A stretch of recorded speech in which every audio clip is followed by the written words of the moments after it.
కూర్చోండి ఎందుకు నుంచుంటున్నారు కూర్చోండి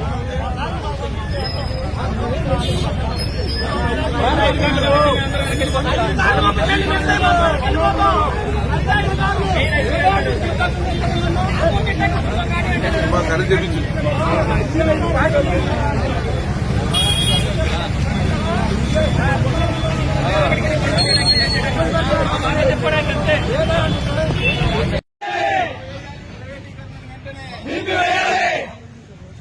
జై జగన్ జై జై జగన్ జై జగన్ జై జై జగన్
ఎందుకు ఆగాలి మేమేం చేశాం మేమేం తప్పు చేశాం మేము నాయకులు చెప్పాను మీకు ఎలా పడతారు మీకు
అని ఉంటుంది.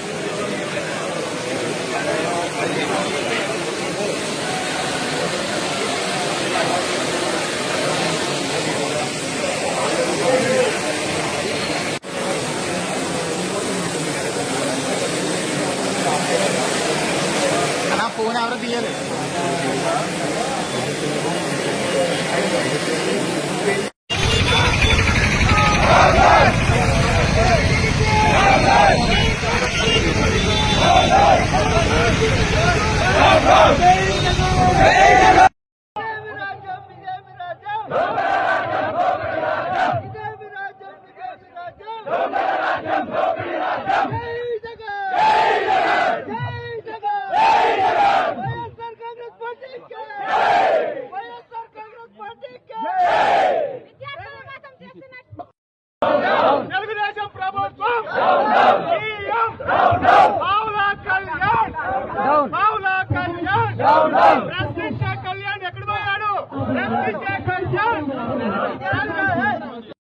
వైఎస్ఆర్ కుటుంబ సభ్యులు ప్రతి ఒక్కరికి పేరు పేరున కృతజ్ఞతలు తెలియజేస్తున్నాము.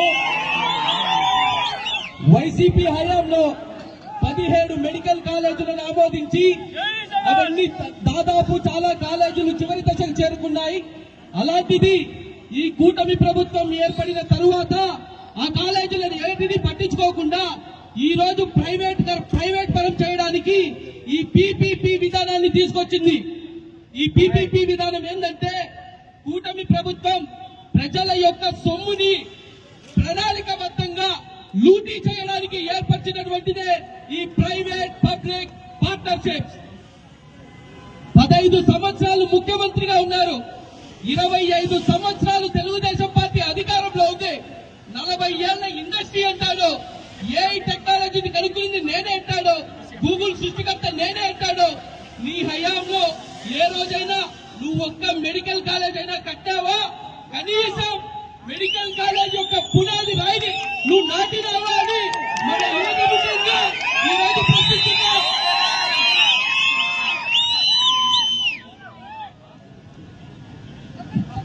మన దివంగత ప్రీతమ నేత వైఎస్ రాజశేఖర రెడ్డి గారి హయాంలో 5 మెడికల్ కాలేజీలను నిర్మించాడు. ఉమ్మడి ఆంధ్రప్రదేశ్ రాష్ట్రంలో ఆరోగ్యశ్రీ అనే పథకాన్ని ప్రవేశపెట్టి రాష్ట్రమంతా పేద ప్రజలకు ప్రతి ఒక్కరికి ప్రైవేట్ హాస్పిటల్లో ఉచిత వైద్యం అందించిన ఘనత మన వైఎస్ రాజశేఖర రెడ్డి గారిది. అదే స్ఫూర్తితో ఆయన కుమారుడు 2019లో ముఖ్యమంత్రిగా అధికారం చేపట్టి 2 సంవత్సరాలు కరోనాతో కొట్టుమిట్టాడుతుంది. మన దేశమే కాదు ప్రపంచ వ్యాప్తంగా ప్రతి ఒక్క దేశం అతలాకుతలమైంది. అటువంటి పరిస్థితుల్లో నూతనంగా ముఖ్యమంత్రిగా ఎన్నికైనటువంటి వైఎస్ జగన్మోహన్ రెడ్డి గారు అధికారం చేపట్టిన 6 నెలల్లోనే ప్రతి ఒక్క సంక్షేమాన్ని ఇంటింటికి ప్రవేశపెట్టాడు. ఆ కరోనా మహమ్మారి 2 సంవత్సరాలు రాష్ట్రంలో ఉన్న 3వ సంవత్సరం 17 మెడికల్ కాలేజీలను స్థాపించి అందులో ఇదే సెప్టెంబర్ 2 ఏళ్ల ముందు సెప్టెంబర్ 15వ తేదీన మన మాజీ ముఖ్యమంత్రి వర్యులు వైఎస్ జగన్మోహన్ రెడ్డి గారు 5 మెడికల్ కాలేజీలని ఓపెన్ చేయడం జరిగింది. చంద్రబాబు నాయుడు గారిని ఈ వేదిక నుంచి ఒకటి అడుగుతున్నా, మొన్న మీరు అనంతపురంలో సూపర్ 6 సూపర్ హిట్, అది సూపర్ హిట్ కాదు సూపర్ ఫట్, ఆ వేదికలో మీరు మాట్లాడుతూ ఈ మాజీ ముఖ్యమంత్రి ఒక్క మెడికల్ కాలేజీనైనా కట్టినాడా అని అడిగినారు.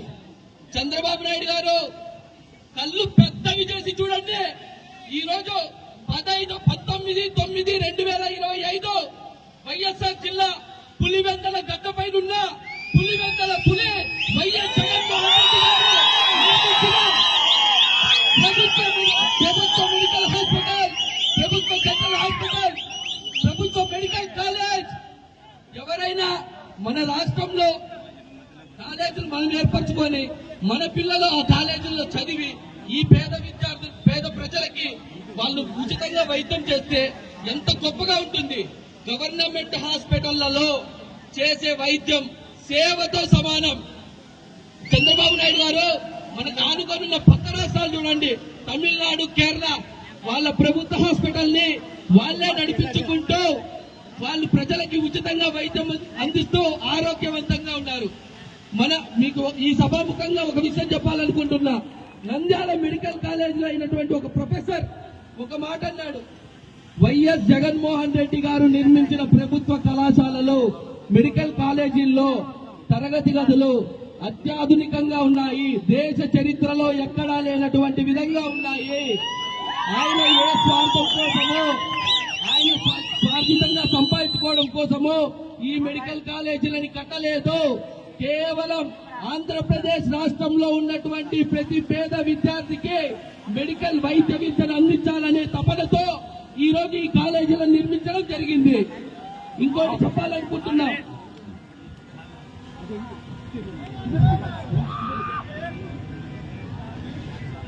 మీ అందరికీ ఒకటే చెప్తున్నా, ఈ ప్రభుత్వ మెడికల్ కళాశాలలో ఆంధ్రప్రదేశ్ భవిష్యత్తుకు సంబంధించిన విషయం. ఈ ప్రభుత్వ మెడికల్ కాలేజ్ ఆంధ్రప్రదేశ్ యొక్క వైద్య విద్యకు సంబంధించిన విషయం. ఈ ప్రభుత్వ మెడికల్ కాలేజ్ పేద బడుగు బలహీన వర్గాలకు సంబంధించిన విషయం. మన భవిష్యత్తును తీసుకొని పోయి ఎవరో ప్రైవేట్ వాళ్ళ కాళ్ళ దగ్గర తాకట్టు పెడితే మీ పెత్తందారుతనాన్ని, మీ పెత్తందారుల వినాదాన్ని పీకటి వేళ్లతో సైతం పెకలించి మిమ్మల్ని మోకాళ్ళ కింద కూర్చోబెట్టే రోజు దగ్గరలోనే ఉంది చంద్రబాబు నాయుడు గారు.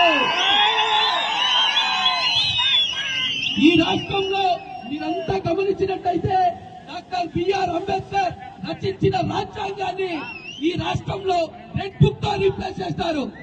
వాళ్ళ కొడుకు ఏం పుస్తకాలున్నా ఏమో తెలియదు. ఏమన్నంటే స్టాన్ఫోర్డ్ అంటాడు, హార్వర్డ్ అంటాడు. అదందరికీ తెలిసింది.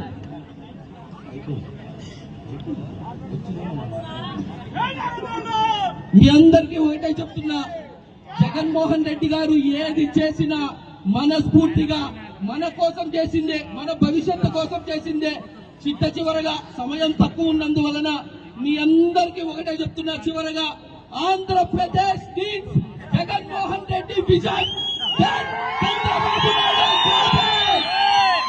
మీరు ఈ పోరాటాలలో ఆ వైసీపీ కార్యకర్తల పైన ఎన్ని కేసులు పెట్టినా, మీ పోలీసులతో, మీ టీడీపీ గుండాలతో మమ్మల్ని కొట్టించినా మేము వెనకడి వేసే ప్రసక్తే లేదు. మా పార్టీ పోరాటాల నుంచి పుట్టిన పార్టీ. మా నాయకుడు పోరాట యోధుడు. అధికారంలో లేకపోయినా రాష్ట్రాన్ని ఎంత నడిపేయాలో బాగా తెలిసిన వ్యక్తి జగన్మోహన్ రెడ్డి గారు మాత్రమే. ముందుది ముసళ్ళ పండుగ. మీరు ఏం జీవోలు ఇచ్చుకుంటారో ఇచ్చుకోండి. 2024 కౌంటింగ్ రోజు 85, 86, 87, 88 మ్యాజిక్ ఫిగర్ దాటిందా? అర్థమైందా తెలుగు తమ్ముళ్ళు? వింటున్నారా? ప్రియమైన గడ్డపై నుంచి అడుగుతానా? 88 మ్యాజిక్ ఫిగర్ దాటిందంటే ఒక్కరు కూడా మీ విధానాలుండవు, మీరుండరు. జై జగన్! ఈ పోరాటం ఆగుతుందా? ఈ పోరాటం ఆగుతుందా? ఎవరన్నా ఆపితే మనం ఆగిపోతామా? ఎవ్వడు వెనక్కి తిరిగి చూసే ప్రసక్తే లేదు. ఇక్కడ ఉండేదంతా జగనన్న సైనికులు. జై జగన్! జై వైఎస్ఆర్సీపీ! జై వైఎస్ఆర్సీపీ! గతంలో మన ప్రీతమ నాయకుడు జగన్మోహన్ రెడ్డి గారు కరోనా లాంటి సంక్షోభంలో కూడా ఆయన సంక్షేమ పథకాలు ఇచ్చిన చరిత్ర జగన్మోహన్ రెడ్డి గారిది. అటువంటి క్లిష్ట పరిస్థితుల్లో కూడా ఎక్కడ అభివృద్ధి ఆపకుండా మనకు మెడికల్ కాలేజీలు కానివ్వండి, సచివాలయాలు కానివ్వండి, రైతు భరోసాలు కానివ్వండి, ఇవన్నీ మొత్తం నా ప్రజలకు ఎవరు కష్టపడకూడదని చెప్పేసి జగన్మోహన్ రెడ్డి గారు స్థాపించడం జరిగింది. ఈ రోజు నేను ఉప ముఖ్యమంత్రి పవన్ కళ్యాణ్ ఒక విషయం అడదలుచుకున్నా. ఆయన నేను పార్టీ పెట్టిందే ప్రశ్నించడానికి నువ్వు ఎక్కడున్నావు? పవన్ కళ్యాణ్ ఎక్కడున్నావు? కనీసము మీరు కొత్త కన్స్ట్రక్షన్ లో కట్టకపోయినా ఆ జగన్మోహన్ రెడ్డి గారు కట్టినటువంటి బిల్డింగ్స్ అయితేనేమి, కాలేజీ అయితేనేమి ఆపాల నువ్వు ప్రశ్నించాలి. ఎక్కడ పవన్ కళ్యాణ్ ఎక్కడున్నావు? దయచేసి మేము ఈ ప్రక్రియను అడ్డుకుంటాం. మేము విద్యార్థి విభాగం కానివ్వండి, యువత విభాగం కానివ్వండి, అన్ని అనుబంధ సంస్థలు, ప్రజలు, నాయకులు ప్రతి ఒక్కరూ ఈ మెడికల్ కాలేజ్ రద్దుని వెంటనే మీరు రద్దు చేయాలి. ఆ జీవోను రద్దు చేసేంత వరకు జగన్మోహన్ రెడ్డి గారి నాయకత్వంలో మేము పోరాడతాం. అదేవిధంగా మీరు ప్రజలు కానివ్వండి, విద్యార్థులు కానివ్వండి, మీ ఆశయాల కోసం మేము నాయకులు, కార్యకర్తలు మేము చనిపోవడానికి సిద్ధంగా ఉన్నాం. మా కుటుంబాలను చూసుకోవడానికి మా అధినాయకుడు జగన్మోహన్ రెడ్డి గారు ఎందుకంటే పోలీస్ స్టేషన్లో కాదు, ఎవరిని భయపడాల్సిన అవసరం లేదు. మీరు ఎంతమందిని లోపలేస్తారు, ఎంతమందిని చంపుతారు, ఒక్కడిని చంపితే కోటి మంది పుడతారు. ఈ విషయం అందరూ గుర్తుపెట్టుకోండి. జై జగన్! నాయకత్వం! Thank you Khan. ఇప్పుడు శ్రీకాంత్